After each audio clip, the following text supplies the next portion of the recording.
Well, I've finished up the plumbing in the trunk. The valves are in, everything is connected, and I'm pretty happy with the way it turned out. It's more complicated than a regular streetcar would be, but pretty simple for a way to handle two completely different fuels and two completely different fuel pumps and the whole thing from the Holley ECU. So when I run on the street tune, it's going to run this pump here in my street gas tank, and when I switch over to the race tune, it'll automatically switch over to this pump. And then when I make that switch over, I just move those valves from the race position to street position or vice versa. And one of the valves is the send, so it's from the pump through the filters into the valve and then out to the front of the car from one tank or from the other tank, depending on which way I have the valve set. And then the same thing on the return. So should be pretty straightforward. And then I've made a little bit more progress on stuff in the front here. I'm waiting on a few fixtures to come in from the folks at Fragola, but I have my 10 micron fuel filter mounted. I put the fuel rails on the motor. I got the radiator hoses on. I've been playing with this intake and I don't like this, so I think what's going to happen here is we're going to probably end up cutting the either cutting the manifold off and welding a new flange on to move this back farther, or we're going to make a aluminum elbow and mount the throttle body out here facing this way. So one way or the other, this isn't going to work. It's too tight. The clearances, I'm not happy with it. It doesn't work. So we got to fix that. But other than that, stuff's coming along. This is going to be when the fittings come in. These are going to be the supply lines to the rails. There'll be two of them, and then the regulator is going to mount back here, and I'm going to take the output of that rail and I'm going to put a T-fitting in here, and so I'll T the outputs of the two regulators together and then go or the two rails together and then go into the regulator, and then out of the regulator will go into the return line back to the tank. So should all work pretty good once we get it dialed in, but there's still a little bit more work to go, but it's coming along. And I got to tell you, I'm really getting tired of making AN hoses. I've made a bunch of them now, and I like my crimper.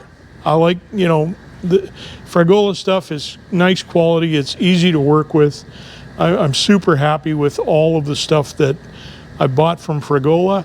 It's tedious. I mean, in this trunk alone and behind that panel, we're talking about 1, 2, 3, 4, 5, 6, 7, 8, probably 10 hoses. Each has 2 ends, so that's 20 ends just in the trunk. So, and the battery's going to go over here. PWM controller for the main fuel tank to control the fuel pump so it doesn't run wide open when I'm driving on the street. That's going to mount in here. There's lots of stuff that's got to happen yet, but we're getting close to starting to wire the car, so that'll be next, or soon. Soon as the parts come in, I'm going to finish off the front, and after that we start mounting all of the electronic devices and then figuring out the wiring harnesses. So progress.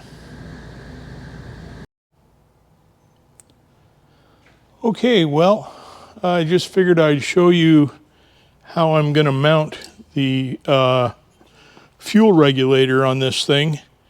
And as you can see there on the firewall, I've got two nutserts here in the firewall that'll align with the, hopefully, align with the mounting bracket on the regulator, and that's where that's going to live. And these are, I think they're just like regular 1024 screws, and I like to use button heads, Allens, whenever I can, so that's what we're doing here. When I put these in for the final time, I'll put Loctite and stuff on them, but right now I'm just kind of dry fitting everything because everything's got to come out. The motor's got to get pulled out and stuff yet too, so everything is just, well, and then you drop through the screw on the floor. Okay. Luckily, we have more. Okay, let's see if we can do this without bozoing that again. Okay, there we go, Mr. Wizard. Whoops. I don't want to cross thread that, and of course the little vacuum fitting is right in the way. I'll probably need a ball end. A ball end hex wrench will help with this. Okay, let's try this again. Now we've got an 1/8 inch ball end, and hopefully we can put this in here without cross threading it. There we go.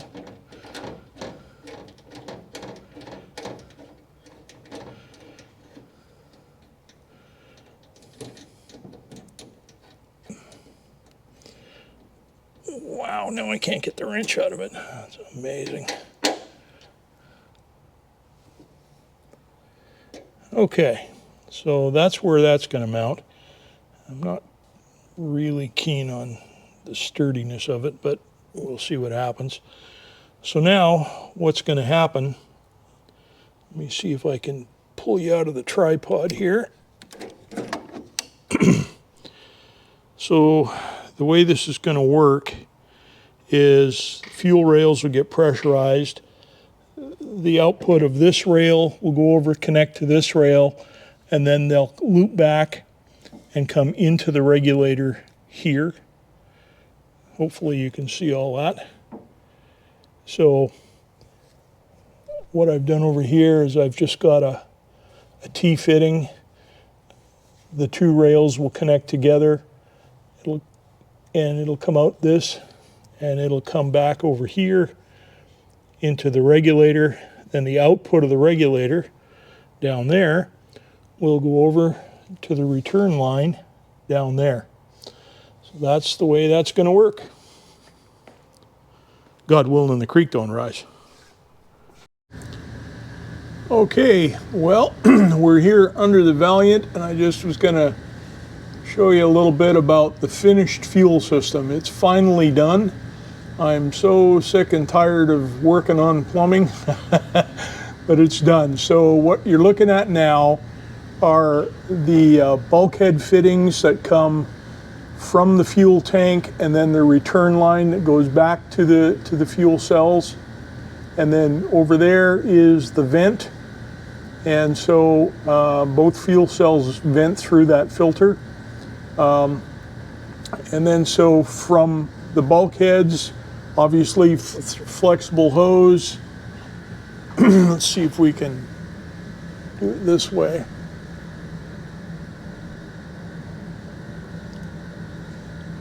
Comes down here, goes into the hard lines, which I have wrapped with fiberglass and aluminum insulation from the folks at TechFlex.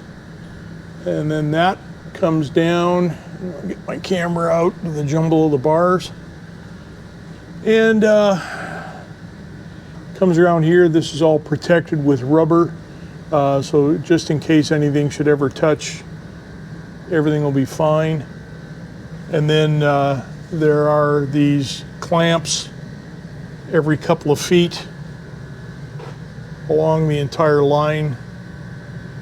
It goes underneath the transmission mount and up front and then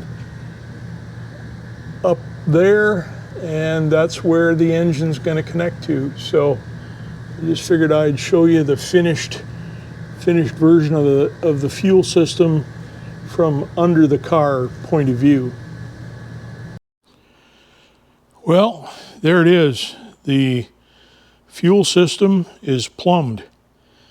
And so I showed you from under the car where the lines come up. So we've got the supply line, comes from the fuel pump up to the front of the car, through the hose, through a 10 micron aeromotive filter, into this Y, through the Y, and goes into each fuel rail. And then the rails at the back are tied together with this T, and they go into the regulator, and then out of the regulator comes back across this way and down into the return line. And I realize it's a little circuitous, but it's kind of the way the real estate worked out and where things would fit and how the hoses could run and what was going to be in the way.